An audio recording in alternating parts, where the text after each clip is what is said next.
This is your brain on pop culture. Spider-Man has had many nemesis and misfortunes. Uncle Ben was murdered by a criminal. Green Goblin killed his girlfriend Gwen Stacy. He also had an affair with her and got her pregnant, because comics are weird. And Mephisto made him trade his marriage to save Aunt May's life, because again, comics, weird.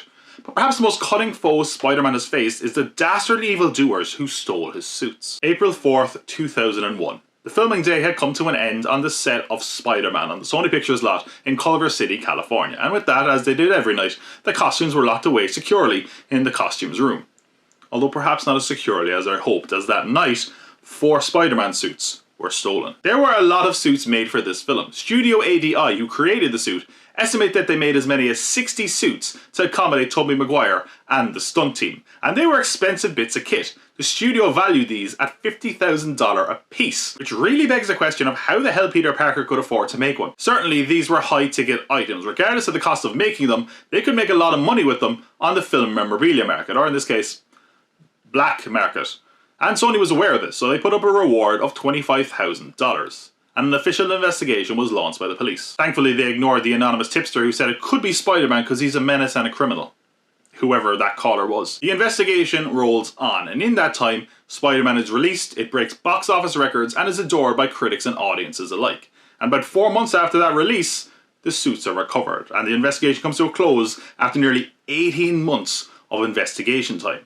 By that time, 3 of the suits are already in the hands of collectors. 2 of them are in New York, a likely place for Spider-Man to be, and the final suit that was sold was found all the way in Japan.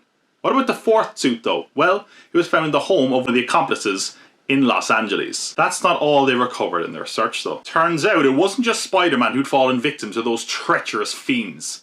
Batman had also. In their search, they recovered a Batman suit and mannequin that had been missing since 1996 and was valued at $150,000. It was as if they'd uncovered some sort of interconnected series of crimes woven and linked together like a web. How did the suits get stolen? Well, it might not be the most exciting heist in the world, but it turns out that the thief was a security guard who worked on both the Warner Brothers and Sony lot. So he knew his way around. Authorities assumed it was an employee because there was no signs of a break-in, but they were basically getting nowhere with their investigation because the man wasn't employed by Sony Pictures anymore at the time the suits were stolen. Just as they needed a hero, one emerged.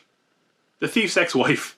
A couple of months after stealing the suit, they'd gotten a divorce, so she tipped them off, the suits were returned to Sony, the thief and the accomplice were both charged with the Spider-Man suits because they couldn't technically prove they had anything to do with the Batman suits. So there you have it. Don't fear Spider-Man. Don't fear the Bat. Fear your exes because they know where the bodies are buried. Or at the very least, where the suits are stored.